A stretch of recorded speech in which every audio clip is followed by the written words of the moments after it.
రాజకీయం ఎంత దిగజారిపోయిందో, ఆ రాజకీయ నాయకుల నుంచి ప్రయోజనాలు పెద్ద స్థాయిలో పొంది ఎదిగిన మీడియా పేర్లు పెట్టుకునే కొన్ని పిఆర్ కన్సల్టెన్సీలు వాళ్ళు ఎంత దిగజారిపోతున్నారో రోజు ఒక ఎగ్జాంపుల్ కనిపిస్తూనే ఉంటుంది. ఆ ఎగ్జాంపుల్ రోజు రోజుకు ఎంత దిగజారిపోతుందో మనం చూస్తూనే ఉన్నాం.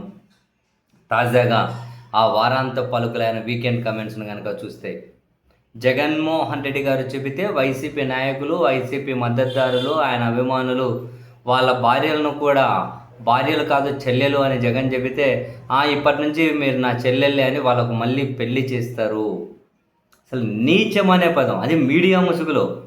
వీళ్ళ తాత ముత్తాతల సొమ్ము ఏం పోతుందో, తెలంగాణకు సంబంధించినటువంటి ఈయన ఆంధ్రప్రదేశ్ నుంచి ఎంత దోచేసుకుంటున్నాడో తెలియదు. ఎక్కడ లేని ఫ్రస్ట్రేషన్ ఆయన ఎందుకు వచ్చిందో తెలియదు. జగన్ మావిగాన్ అనే ప్రతిపాదన తెస్తే దాన్ని ఎవరైనా మద్దతు ఇస్తే వాళ్ళ మీద ఇంత నీచమైన వ్యాఖ్యలు. దీని మీద ఈరోజు రాచమల్లి శివప్రసాద్ రెడ్డి గారు, వైసీపీ అధికార ప్రతినిధి, ప్రొద్దుటూరు మాజీ ఎమ్మెల్యే, చాలా తీవ్ర ఆవేదనతో స్పందించారు.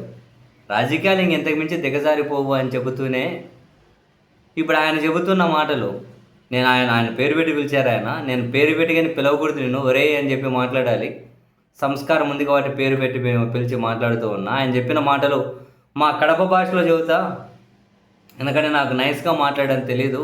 మా కడప భాషలో చెప్పాలి అంటే, జగన్నే మద్దతు ఇచ్చేవాళ్ళు, వైసీపీ నాయకులు, జగన్ అభిమానులు, మీరు మీ పిల్లలతో సంసారం చేసి ఉన్నా కూడా జగన్ కాదు కూడదు అని చెప్పి, లేదు నువ్వు వాళ్ళని వెళ్ళి తీసుకెళ్ళి చెల్లి అని భావించి ఎవరి మంచమైనా ఎక్కించండి, ఎవరి పక్కన పడుకోబెట్టండి అంటే మేము ఆ పని చేస్తామని చెబుతున్నాడు ఆయన.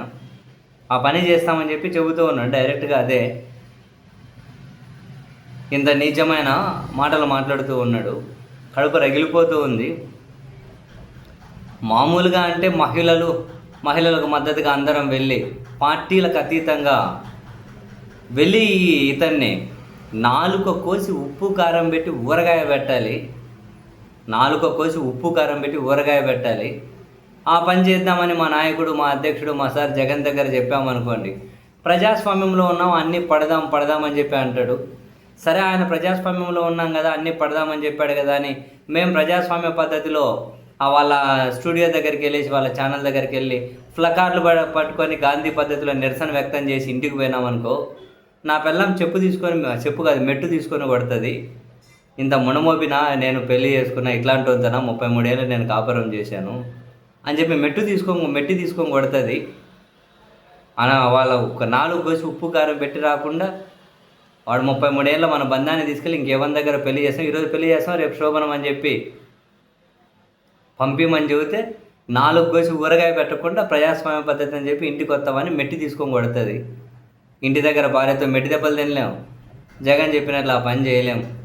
ఏమనంటే ప్రజాస్వామ్యం అంటాడు అని చెప్పి, సరే ఆయనకు భార్య ఉంది, ఆయన ఉద్దేశించి చెప్పారు, నీకు భార్య ఉంది, కూతురు ఉంటుంది కదా, పోయి మరి వాళ్ళ దగ్గర ఓ మాట చెప్పి చూడు, నాకు చంద్రబాబు బాసు కదా, మొత్తం ఆయన ఈ రోజు నుంచి నువ్వు భార్య కాదు నాకు చెల్లి, కాబట్టి నీకు సంబంధం చూడాలి అని చెప్పి, నాకంటే పెద్దోడివి కదా, నేను 33 ఏళ్ళు సంసారం చేశానంటే నువ్వు 40 ఏళ్ళని చేసింటావు, ఆమె దగ్గరికి వెళ్ళి చెప్పి ఈరోజు నుంచి నా చెల్లి వేరే వాళ్ళతో పెళ్లి చేస్తా, ఈరోజు పెళ్లి రేపు శోభనం అని చెప్పి పోయి మాట్లాడు. మెట్టి తీసుకొని కొట్టకపోతే ఆ సోదరి నీ భార్య నా సోదరితో సమానం, నీ బిడ్డ నా బిడ్డతో సమానం, వాళ్ళ దగ్గర వెళ్ళి చెప్పుపోయి మెట్టి తీసుకొని కొడతారో కొట్టరో, కొవ్వెక్కి కొట్టుకుంటూ ఉన్నావు.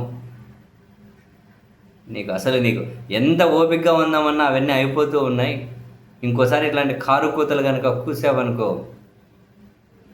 పరిణామాలు ఎంత తీవ్రంగా ఉంటాయో అని చెప్పి రాచమల్లి శివప్రసాద్ రెడ్డి గారు, నిజమే వైసీపీ వాళ్ళను వీళ్ళు మీడియా ముసుగులు, మీడియానా పుట్టకోసా వీళ్ళది మీడియానా, అది ఒక స్టూడియో పెట్టుకొని కన్సల్టెన్సీ ఆఫీస్ రన్ చేసుకొని అంత దిగజారిపోయిన కన్సల్టెన్సీ ఆఫీసులు, మరి పిఆర్ కన్సల్టెన్సీ ఆఫీసులు.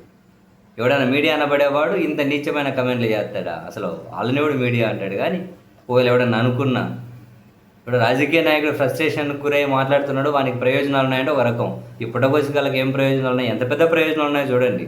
వాళ్ళకి లేవని అనడం, ఉన్నాయి కాబట్టి కొట్టుకుంటున్నారు దిక్కు తెలియక. రాచమల్లి శివప్రసాద్ రెడ్డి గారు చాలా ఆవేదన చెందారు. సరే, ఇప్పుడు వైసీపీ కాబట్టి పాపం ఏమీ వాళ్ళకి ఎక్స్ట్రీమ్ వెళ్ళడం చేత కాదు కాబట్టి సైలెంట్గా ఉంటూ ఉన్నారు. కానీ తెలంగాణలో బీఆర్ఎస్ లాంటి పార్టీలు అంటే ఊహించను కూడా ఊహించలేమేమో జరగబోయే నష్టం. బీఆర్ఎస్ లాంటి పార్టీలు ఏంటంటే ఏం చేసేటివో వీళ్ళకి తెలిసేటివేమో. సీరియస్లీ ఇంత నిజమైన కమెంట్లు చిచ్చి.